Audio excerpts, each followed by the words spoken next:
तो hello student, आप सभी का विजन क्लास के यूट्यूब चैनल के अंदर बहुत बहुत स्वागत है। आज अपन जैसा कि कल अपने डिस्कस किया था चैप्टर फर्स्ट जो कि केमिकल रिएक्शन और इक्वेशन के बारे में था, ठीक ना।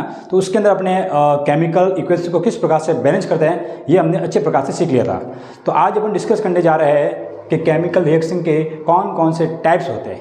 ओके, तो उसके अंदर जो फर्स्ट टाइप्स है वो आपका है कॉम्बिनेशन एंड एडिशन रिएक्शन, जिसको हिंदी में कहते हैं संयोजन अभिक्रिया, ठीक ना। अब देखो ये होता क्या है, एक्चुअल में आपने देखा है कॉम्बिनेशन और एडिशन। कॉम्बिनेशन जो ये वर्ड है वो अपने आप के अंदर ही क्या है, अपनी रिएक्शन को प्रूव कर रहा है। कॉम्बिनेशन मतलब कंबाइन, कंबाइन का मतलब क्या होना, अटैच होना। ऐड मतलब ऐड होना, मतलब इसमें क्या होंगे, दो या दो से अधिक जो रिएक्टेंट होंगे वो आपस में ऐड होकर के एक न्यू प्रोडक्ट को बनाते हैं। उसको अपन क्या कहते हैं, एडिशन रिएक्शन, या इसको अपन कहते हैं संयोजन अभिक्रिया। तो देखिए मैंने यहाँ पर लिख रखा है कि व्हेन टू एंड मोर सब reactants are combined together and form to one new product that is called combination and addition reaction. जब दो या दो से अधिक अभिकारक आपस में मिलकर के एक नया उत्पाद बनाते हैं तो उसे हम क्या कहते हैं, संयोजन अभिक्रिया कहते हैं। चले इसके एग्जाम्पल के बारे में थोड़ा डिस्कस करते हैं। जैसे कि अगर मैं यहाँ लिख लूँ, अब हम पढ़ते हैं combustion of coal, combustion of coal मतलब कोयले का दहन। इसका एक एग्जाम्पल है जिसका नाम क्या है, कोयले का दहन। मतलब आपको पता है कोयला जो होता है जिसका सिंबल जो होता है वो होता है सी। अगर मैं इस कोयले को O2 की प्रजन में अगर मैं बर्न करूंगा या जलाऊंगा तो अगर कार्बन O2 की प्रजन में जल जाएगा तो ये बन जाएगा CO2, कार्बन डाइऑक्साइड गैस। क्या बन जाएगी, कार्बन डाइऑक्साइड गैस। तो इसमें आपने देख लो कि इसमें दो रिएक्टेंट थे, दोनों रिएक्टेंट आपस में ऐड हुए और एक न्यू प्रोडक्ट बनाया, इसलिए इसको कहते हैं अपन संयोजन या वियोजन और ये कॉम्बिनेशन रिएक्शन। एक और देख लो, जैसे कि एक एग्जाम्पल और है, मैंने लिया मैग्नीशियम की जो रिबन होती है, मैग्नीशियम का रिबन होती है, उसको मैंने O2 के प्रजन में बर्न किया, ठीक है ना। तो ये बन जाएगा MgO, जिसको बोलते हैं मैग्नीशियम ऑक्साइड। क्या बोलते हैं, जिसको बोलते हैं मैग्नीशियम ऑक्साइड, ठीक है। इसको बैलेंस करने के लिए मैं यहाँ आगे लिख लूँगा 2Mg, ठीक है। और देखो एग्जाम्पल, जैसे मैंने लिया यहाँ पर सल्फर, सल्फर को मैंने बर्न किया ऑक्सीजन के प्रजन के अंदर, तो यहाँ पर रिएक्टेंट दो थे, सल्फर ने O2 के साथ में रिएक्ट किया और यहाँ पर बना दिया SO2, जिसको बोलते हैं सल्फर डाइऑक्साइड गैस। क्या बोलते हैं, सल्फर डाइऑक्साइड गैस।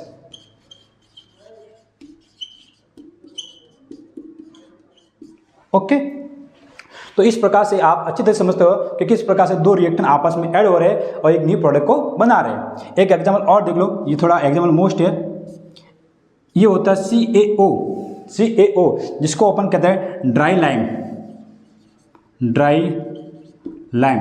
हिंदी में इसको कहते हैं शुष्क चूना,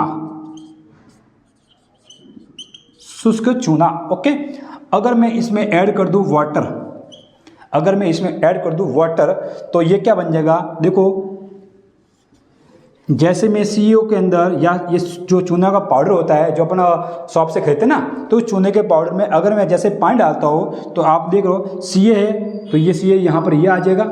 अब देखो O कितने हो गए, 2 हो गए, और H भी कितने, 2। जब O और H दोनों 2 होते हैं तो इसको अपन ब्रैकेट के फॉर्म में बाहर लिख लेंगे 2, तो इसको बोलते हैं कैल्शियम हाइड्रोक्साइड। ये जो बना है इसका नाम है कैल्शियम हाइड्रोक्साइड, ठीक है। अब ये था ड्राई लाइम, तो ये बोलेंगे लाइम वाटर, क्योंकि अब जो ये लाइम है, ये जो चूना है वो थोड़ा भीग गया है, इसको बोलेंगे बुझा हुआ चूना। हिंदी में बोलते हैं इसको बुझा हुआ चूना। क्लियर ना। इसका यूज क्या होता है, इसका यूज होता है दीवारों पर सफेदी करने में, दीवारों पर क्या करने में, सफेदी करने में इसका यूज होता है। जो अपन दीवारों पे पुताई करते हैं ना, वो आपका यही है। क्लियर। अब अगर मैं क्या कर रहा हूँ, मैं इस लाइम वाटर को मैं यहाँ पे ले रहा हूँ, ये ले लिया CaOH2, इसके अंदर मैं क्या ऐड कर रहा हूँ, इसके अंदर मैं ऐड कर रहा हूँ CO2 gas, carbon dioxide gas, वो मैं इसके अंदर ऐड कर रहा हूँ। जैसे देखना, जैसे मैंने इसके अंदर कार्बन डाइऑक्साइड गैस को ऐड किया तो देखना ये जो Ca है वो तो आपका यहाँ पर ऐसे का ऐसे रह जाएगा, और CO2 है, इस CO2 के अंदर यहाँ OH में से O भी कितने 2 और H भी कितने 2, तो इस O2 में से एक O आपके हो जाएगा इसमें, तो ये CO3 बन जाएगा। जो CO3 है वो आपके ऐड हो जाएगा इस C के साथ में, तो ये बन जाएगा CaCO3। ओके, अब यहाँ बचा का 2 H बचे हुए और एक O बचा हुआ, तो H2 और यहाँ का एक O, तो ये पानी बाहर निकल जाएगा। ये जो बना है इसका नाम होता है calcium carbonate. Calcium carbonate Hindi में इसको बोलते हैं, ये फॉर्मूला है मार्बल का फॉर्मूला होता है। किसका फॉर्मूला होता है? मार्बल का। हिंदी में इसको कहते हैं संगमरमर।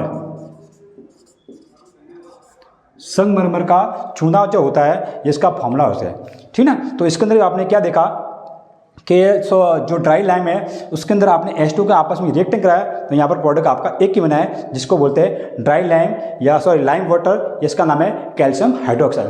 तो इस प्रकार से ये सारी की सारी रिएक्शन आपके एडिशन में आ रही है, ये सारी की सारी रिएक्शन आपके कॉम्बिनेशन रिएक्शन में आ रही है, इसमें से एक भी रिएक्शन आपके बाहर जाने वाली नहीं है। चलो अब हम डिस्कस कर रहे हैं सेकंड रिएक्शन जिसका नाम है डिस्प्लेसमेंट रिएक्शन, या इसको हिंदी में कहते हैं। तो देखिए सेकंड जो रिएक्शन है उसका नाम है डिस्प्लेसमेंट रिएक्शन। इसका मतलब क्या होता है कि whose reaction in which any molecule of compound is displaced by any atom. मतलब बड़ा ये होता है कि इसमें एक कंपाउंड होता है। अब आपको पता है कंपाउंड में 2 या 2 से अधिक जो अणु होंगे या परमाणु होंगे आपस में होंगे, तो एक कंपाउंड है जो रिएक्ट कर रहा है किसी एटम के साथ में, जो एटम क्या है अपने आप में सिंगल है। तो वो एटम क्या करता है उस कंपाउंड के अंदर किसी भी एक मॉलिक्यूल को वहाँ से डिस्प्लेस कर देता है और खुद उसकी जगह पर जाकर बैठ जाता है ना। तो उसके जो द्वारा जो नया कंपाउंड बनता है उसको हम बोलते हैं विस्थापन अभिक्रिया, या उसको बोलते हैं डिस्प्लेसमेंट अभिक्रिया। कहने का मतलब ये देखो, विस्थापन मतलब जगह से हटाना।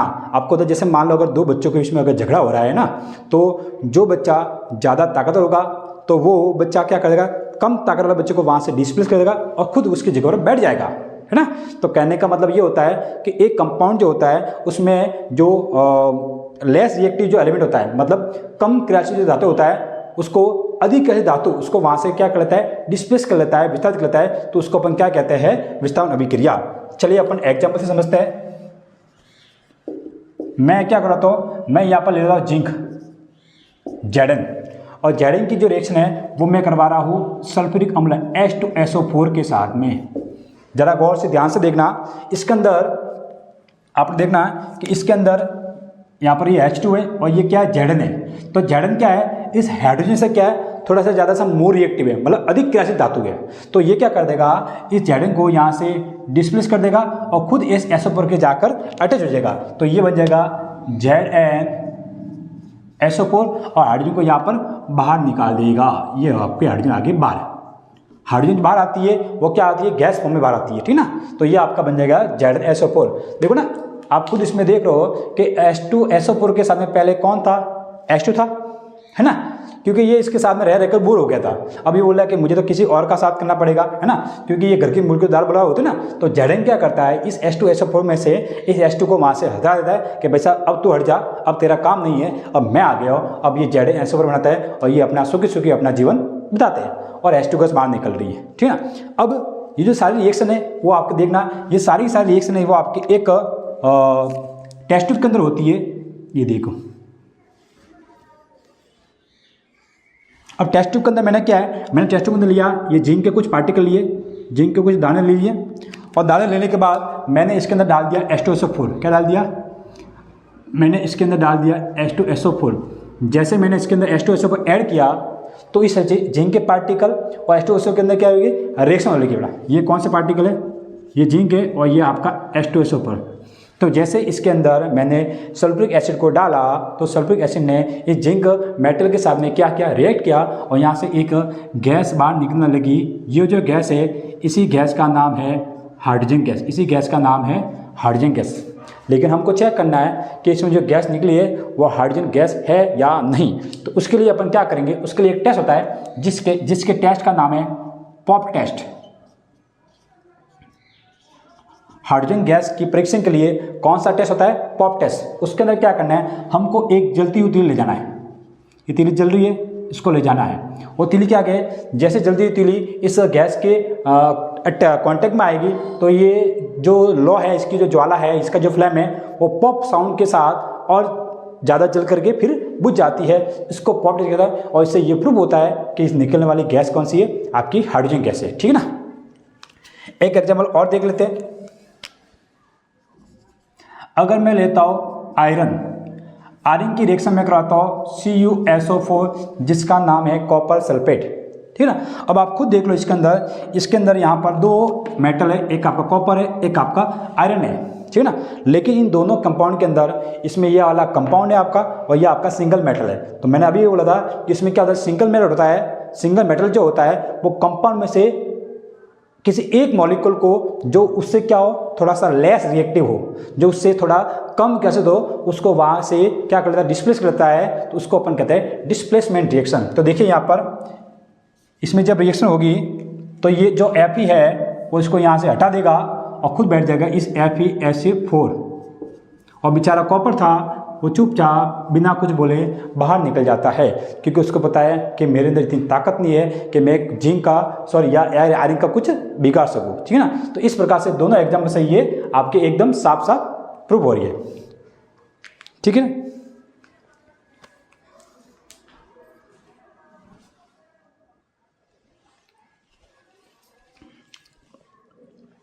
ठीक है। अभी जो रिएक्शन है वो है डबल डिस्प्लेसमेंट रिएक्शन, मतलब द्विविस्थापन अभिक्रिया। बहुत ही सिंपल है। जैसे कि देखो अभी भी हमने पढ़ा था विस्थापन अभिक्रिया, उसमें क्या था, उसमें एक कंपाउंड होता है और दूसरी तरफ उसका बड़ा सिंगल एटम होता है ना। तो ये क्या होता है, ये एटम इस कंपाउंड में से एक एलिमेंट को निकाल देता है। ठीक है ना। तो ये थी एक तरफा मोहब्बत।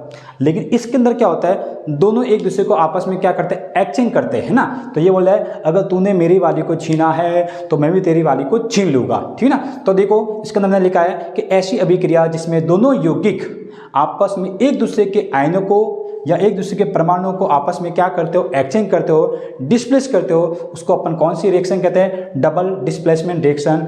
Whose reaction in which both compounds are exchange to its ion and its atom, जो अपने आप आयन को और एटम को बड़ा क्या करते हो, आपस में एक्सचेंज करते हो या आपस में डिस्प्लेस करते हो, उसको अपन कहते हैं डबल डिस्प्लेसमेंट रिएक्शन।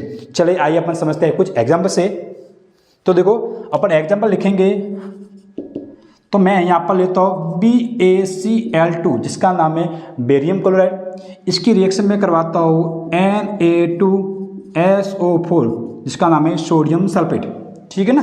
तो ये आपका बेरियम क्लोराइड है, क्या नाम है, बेरियम क्लोराइड, और ये आपका सोडियम सल्फेट। जैसे मैं इसकी रिएक्शन करवाता हूँ तो आप देखना जो Ba है वो आपका निकल कर चला जाएगा SO4 के साथ में, और जो आपका Na है वो आपके ऐड हो जाएगा Cl के साथ में। तो इस कंपाउंड में से Ba मॉलिक्यूल ने यहाँ से Na को डिस्प्लेस कर दिया और इस कंपाउंड में से Na ने यहाँ पर Ba को डिस्प्लेस कर दिया, और दोनों आपस में एक दूसरे के एटम को या एक दूसरे के आयन को आपस में क्या करते हैं, एक्सचेंज करते हैं और एक नया कॉम्पाउंड बनाते हैं। तो ये बन जाएगा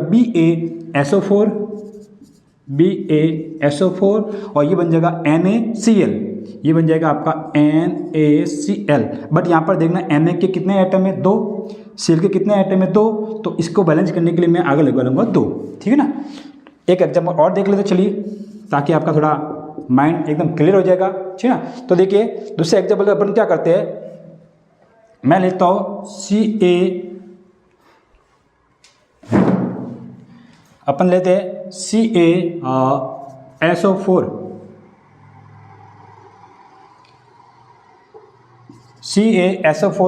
कैल्शियम सल्फेट। इसकी क्रिया करा तो मैं Na2SO4 इसकी क्रिया करता अपन NO के साथ करते हैं NaOH। इसके अपन को मॉलिक्यूल लेने पड़ेंगे 2।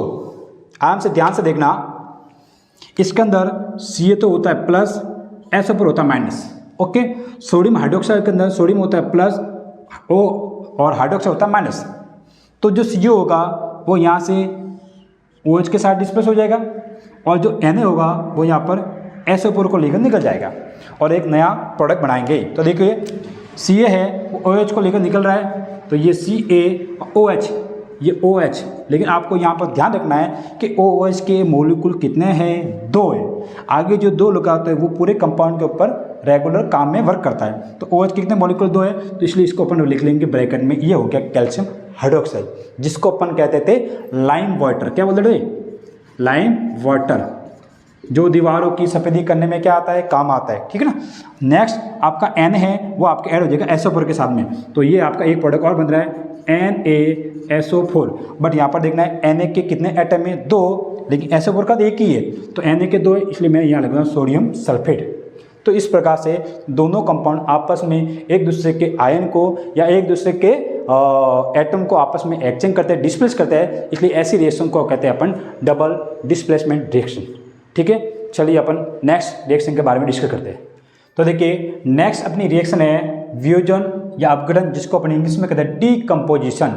जैसे कि नाम इसमें इस पर जो है अपघटन होना या डीकम्पोज होना, मतलब किसी सब्सटेंस का या किसी रिएक्टेंट का अपने ही मॉलिक्यूल के अंदर करके टूट जाना। ठीक ना, कोई आपको सब्सटेंस दे रखा होगा, उस सब्सटेंस के अंदर जितने भी आपके मॉलिक्यूल होंगे वो उसी के अंदर आपस में टूट जाएगा और अलग अलग टाइप के नए मॉलिक्यूल बनाएगा। तो इस टाइप की रिएक्शन को अपन कहते हैं डीकम्पोजिशन या वियोजन अभिक्रिया। तो देखिए यहाँ पर whose reaction in which any substance are break down into 2 and more simple molecule। ऐसा सब्सटेंस या ऐसी अभिक्रिया जिसके अंदर एक जब सब्सटेंस होता है वो टूट जाता है, किसके अंदर, 2 या 2 से अधिक सिंपल मॉलिक्यूल के अंदर टूट जाता है, ऐसी अभिक्रिया उसको अपन क्या कहते हैं, डीकम्पोजिशन रिएक्शन बोलते हैं। ठीक है ना। अब लेकिन आपको देखना होगा, कोई भी अगर सब्सटेंस है, अगर वो टूट रहा है ना, 2 या 2 से अधिक पार्ट में अगर डिवाइड हो रहा है, लेकिन उसके लिए क्या है, क्योंकि पता आपको होता है हर घटना के पीछे कुछ ना कुछ क्या होता है, रीजन होता है। को अगर बैठे बैठे अगर बिना किसी वजह से नाराज हो रहा है, तो ऐसा नाराज तो हो ना, उसके पीछे कुछ ना कुछ क्या होगी, वजह होगी, है ना। तो आपको बताया अगर कोई सब्सटेंस अगर टूट रहा है तो टूटने के पीछे कुछ ना कुछ क्या होता है, रीजन होता है ना। तो जैसे मान लो अगर ये सब्सटेंस है, मैंने ये टूट गया, तो तोड़ने के लिए मैंने इसके ऊपर फोर्स तो लगाया होगा ना, तभी तो टूटा है। तो कुछ ना कुछ रीजन के बिना कोई भी सिस्टम अपने ही मॉलिक्यूल के अंदर डिवाइड नहीं होता है। तो यहाँ पर अगर कोई सब्सटेंस टूट रहा है, तो वो सब्सटेंस टूटने के लिए हमको उसको क्या देनी पड़ेगी, हीट। तो ये रिएक्शन जो है वो हीट की प्रेजेंट के अंदर होती है। क्या होती है, हीट की प्रेजेंट के अंदर। चलो अपन देख लेते हैं एग्जाम्पल के थ्रू। यहाँ पर अपन डीकम्पोज कर रहे हैं KClO3 का। किसका कर रहे हैं, KClO3 का। मैं यहाँ ले रहा हूँ KClO3, इसका नाम है पोटेशियम क्लोरेट। क्या नाम है, पोटेशियम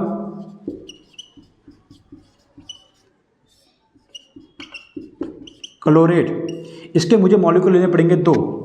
अगर मैं ये सब्सटेंस एक ही है, अगर इसको मैं क्या करूँ, नीचे से हीट दे दूँ या इसको मैं गर्म कर दूँ, तो गर्म करने से क्या होगा, ये अपने ही खुद के मॉलिक्यूल के अंदर डीकम्पोज होगा, खुद के मॉलिक्यूल टूट जाएगा। तो यहाँ पर देखो KCl है, तो ये KCl कितना है, 2 है, तो ये 2 KCl आपका अलग हो जाएगा, ये 2 KCl आपका अलग हो जाएगा। बचा क्या आपका O3 × 2 6 O बचे। अब आपको तो O जो होता है ऑक्सीजन, वो हमेशा O2 की फॉर्म में बाहर निकलता है ना। अब आपको पता है 6 है, तो इसको 6 करने मुझे यहाँ पर आगे लगाना पड़ेगा 3। तो इसके अंदर ये देखो अपने खुद के सिंपल मॉलिक्यूल के अंदर डिवाइड हो गया है। एक और एग्जाम्पल ले लेते अपन, 2FeSO4 है ना, फेरस सल्फेट। इसके भी कितने मॉलिक्यूल लिए, 2। इसमें भी ये सब्सटेंस एक ही है। इसको मैं क्या कर रहा हूँ, हीट कर रहा हूँ। तो हीट करने से ये भी क्या होगा, ये भी अपने पार्ट में होगा। एक तो आपके Fe और O3। मैंने आपको ये बोला है कि आगे जो नंबर होता है वो इस पूरे एटम के ऊपर लागू होता है। तो F भी 2 है, S भी 2 है, O कितने हो गए, O के खुद के एटम यहाँ पर कितने, 4 है। तो 4 × 2 8A। अब 8 में से आपके 8 में से Fe2O3, 8 में से 3 तो यहाँ पर आ गए। अब आपके Fe2O3 बन गया, दूसरा बचेगा आपका SO2 बन जाएगा, एक बन जाएगा आपको SO3। ये आपका हो जाएगा फेरस ऑक्साइड।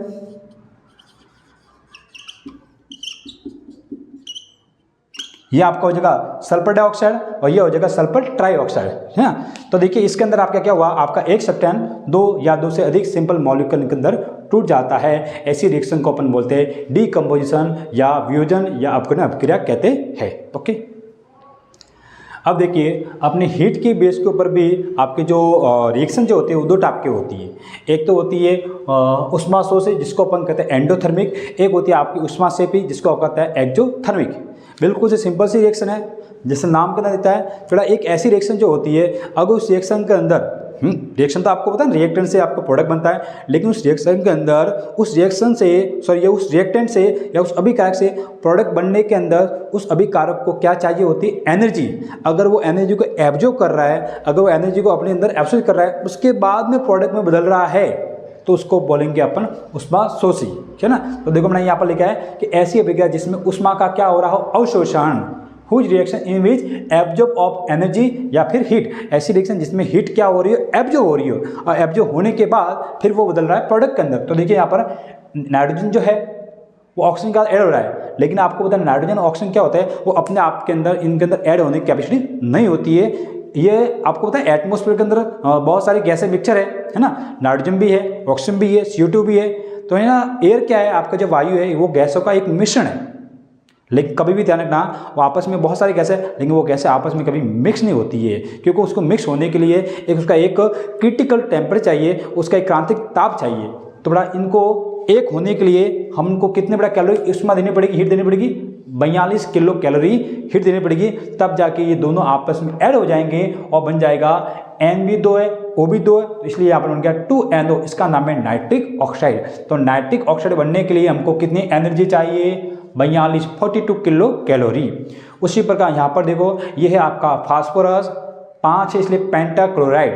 तो फास्फोरस पेंटाक्लोराइड को बड़ा इसके अंदर डिवाइड होने के लिए इसको हमको देनी पड़ती है हीट। जैसे मैंने इसको हीट दी, जैसे मैंने इसके अंदर इसको हीट दी, तो ये PCl3 PCl5 है, तो 5 में से PCl3 फास्फोरस ट्राइक्लोराइड, 3 को बोलते हैं ट्राई और 5 को बोलते हैं पेंटा। तो PCl3 हीट देने से ये फास्फोरस ट्राइक्लोराइड और Cl2 गैस के अंदर बदल जाता है।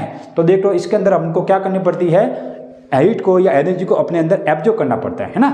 उसी प्रकार एक रिएक्शन ऐसी है जिसके अंदर रिएक्टेंट से प्रोडक्ट तो बन रहा है, अभिकारक से उत्पाद तो बन रहा है, लेकिन अभिकारक से उत्पाद जो बन रहा है उस प्रोडक्ट के बनने के साथ साथ कुछ मात्रा के अंदर हीट या एनर्जी है वो बाहर निकल रही है। तो इसलिए ऐसी रिएक्शन को बोलते हैं ऊष्माक्षेपी। ऊष्माक्षेपी मतलब ऊष्मा का बाहर निकलना, हीट का बाहर निकलना। तो देखिए यहाँ पर ऐसी विक्रिया जिसमें प्रोडक्ट निर्माण के साथ साथ ऊष्मा भी क्या हो रही हो, उत्पन्न हो रही हो, है ना। Whose reaction in which emit of heat with the formation of product के फॉर्मेशन के साथ साथ कुछ मात्रा में हीट भी अगर इमिट हो रही है, निकल रही है, तो ऐसी अभिक्रिया को अपन कहते हैं एक्सोथर्मिक या ऊष्माक्षेपी। अपने जो पेट में जो रिएक्शन है ना, रेस्पिरेशन अपन करते हैं, श्वास जो क्रिया लेते हैं। और मेरी बात सुना, अपन ने जो खाना खाया है वो अपने कहाँ जमा हुआ, पेट में जमा हुआ है। उसका फॉर्मूला होता है ग्लूकोज C6H12O6।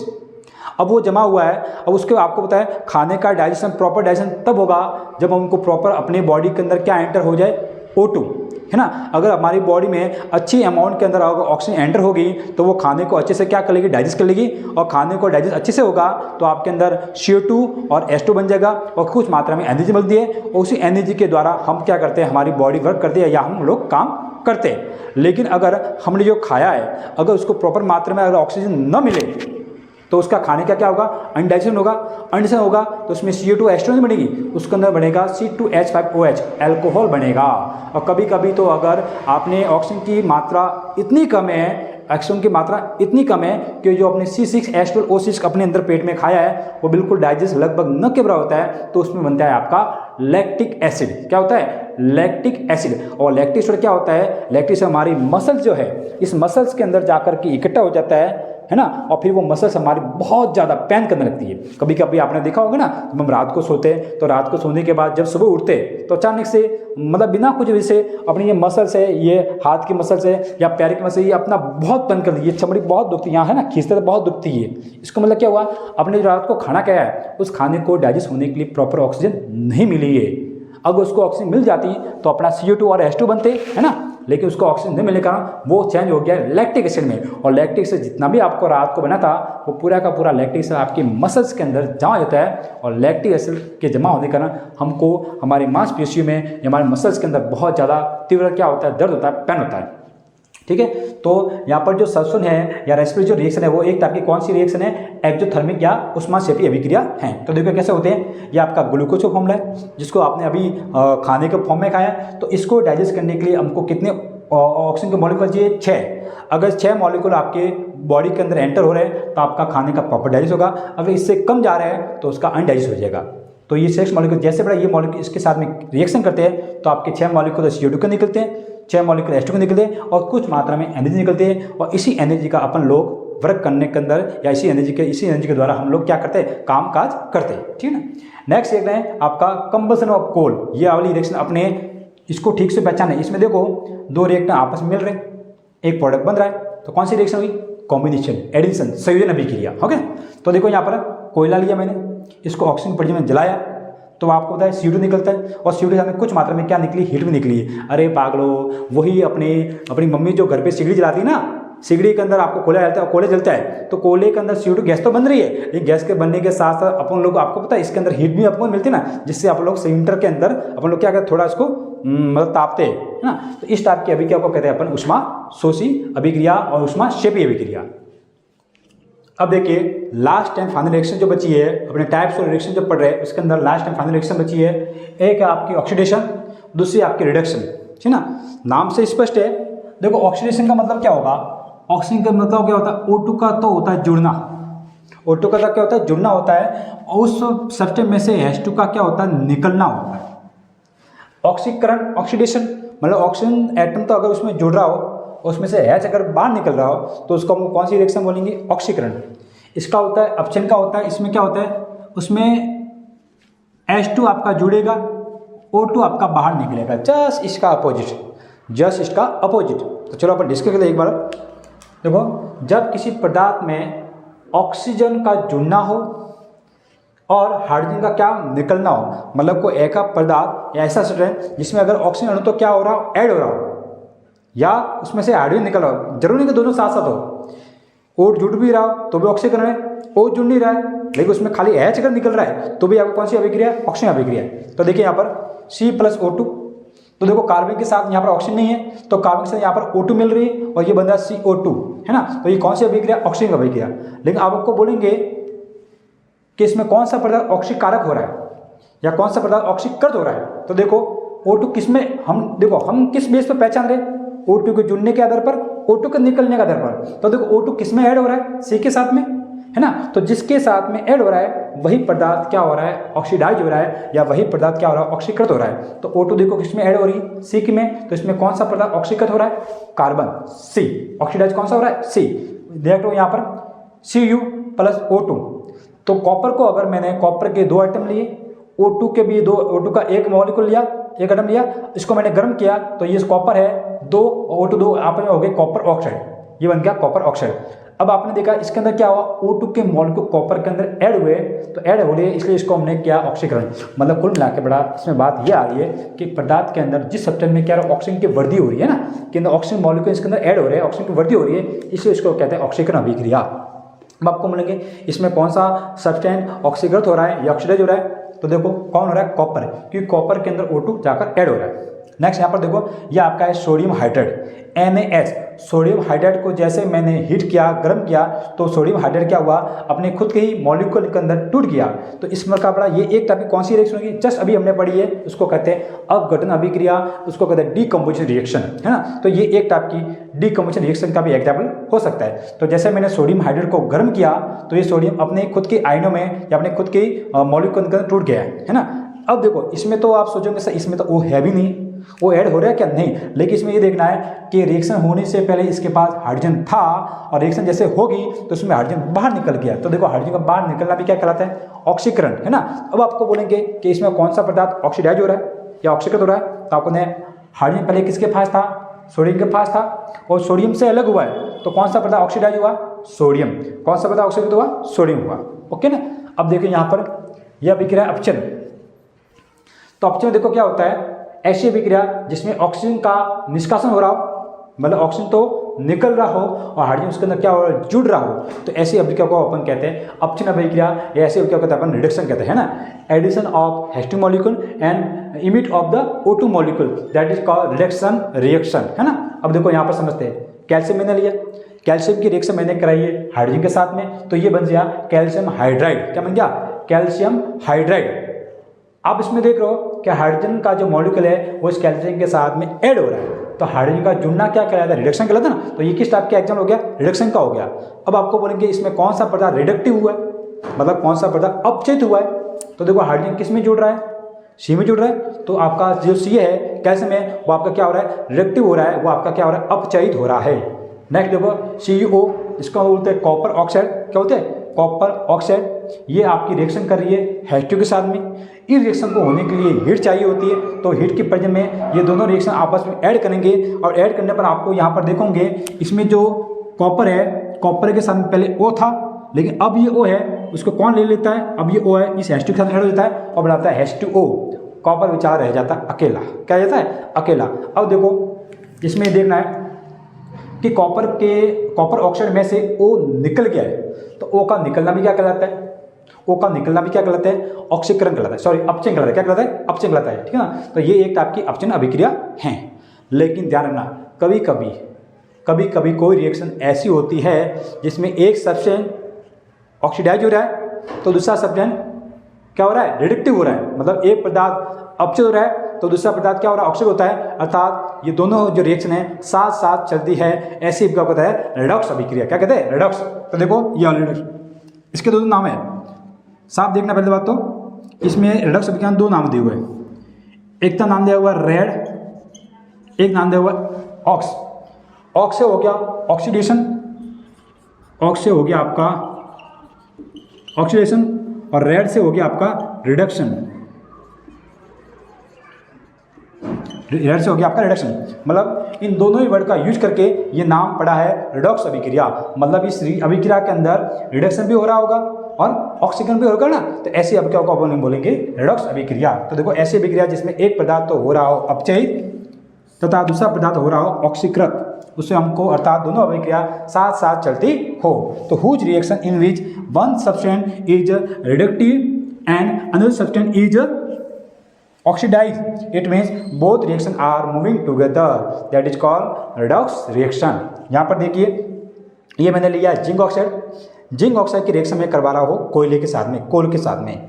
अब आप इसके अंदर ध्यान से देखना है कि देखो जिंक के साथ में पहले O था, अब जिंक के साथ में O नहीं है, मतलब ZnO है वो बदल गया है Zn के अंदर, ZnO है वो बदल गया है Zn के अंदर, और जो C है वो बदल गया है CO के अंदर।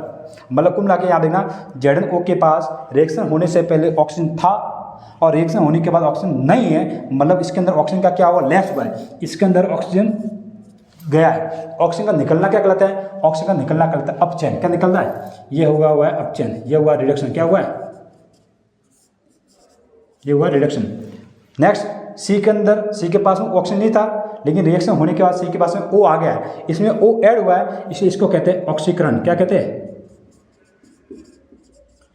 इसको कहते हैं ऑक्सीडेशन। क्या कहते हैं, ऑक्सीडेशन। अब देखो इसमें एक सब्सटेंस तो क्या हो रहा है, ऑक्सीकरण हो रहा है, एक सब्सटेंस का क्या हो रहा है, ऑक्सीकरण हो रहा है, दूसरे पदार्थ क्या हो रहा है, अपचयन हो रहा है। मतलब एक पदार्थ तो हो रहा है ऑक्सीकृत, एक पदार्थ हो रहा है अपचयन, इसलिए दोनों अभिक्रिया एक ही रिएक्शन में हो रही है, इसलिए ऐसी अभिक्रिया को कहते हैं अपन रेडॉक्स अभिक्रिया। अब ऐसी रिएक्शन देख मैंने कभी आपको एग्जाम में पूछ लेते हैं कि इसमें कौन सा पदार्थ ऑक्सीकृत है और इसमें कौन सा पदार्थ अपचयित है, तो चलो अपन पहचानते हैं। तो देखो मैंने बोला था जो पदार्थ या जो पदार्थ ऑक्सीकृत होता है या जिस पदार्थ में ऑक्सीजन अभिक्रिया हो रही है, ध्यान रखना ट्रिक है ये, जिस पदार्थ में ऑक्सीजन अभिक्रिया होती है वह पदार्थ अपचायक कहलाता है। क्या कहलाता है, उल्टा होता है ये, ध्यान रखना। और जिस पदार्थ में या जिस पदार्थ का अपचयन हो रहा है या जिस पदार्थ का क्या हो रहा है, अपचयन हो रहा है, वह पदार्थ कहलाएगा ऑक्सीकारक। क्या कहलाएगा, ऑक्सीकारक। अब आप यहाँ देखो, ये आपको याद रखना है, उल्टा होता है। जस्ट जिस अभिक्रिया में पदार्थ ऑक्सीकृत हो रहा है वह पदार्थ अपचायक कहलाता है, और जिस पदार्थ में पदार्थ अपचित हो रहा है वह पदार्थ ऑक्सीकारक करता है। जस्ट इसका उल्टा होता है, कुल चीज़। यहाँ देखो ZnO में से बड़ा ये क्या हो रहा है, अपचयन हो रहा है, मतलब ZnO क्या हो रहा है, अपचित हो रहा है, तो इसमें अब ये अपचित हो रहा है, तो अपचय हो रहा है, तो इसको जिसको अपचय हो रहा है उसके क्या ऑक्सीकारक, तो बड़ा ZnO क्या हुआ, ZnO हुआ अब ऑक्सीकारक हुआ। कौन हुआ, ये हुआ ऑक्सीकारक। ओके। नेक्स्ट देखो सी का क्या हो रहा है, ऑक्सीकरण, तो जो पदार्थ ऑक्सीकृत होता है उसे हम क्या कहते हैं, अपचायक। और ये जो सी है वो क्या कहलाता है, अपचायक कहलाता है। क्या कहलाता है, सी होता है आपका अपचायक। इस प्रकार से ये आपकी थी सभी की सभी केमिकल रिएक्शन के टाइप। आशा रखता हूँ कि आपको ये रिएक्शन बहुत अच्छे से समझ में आए होगी।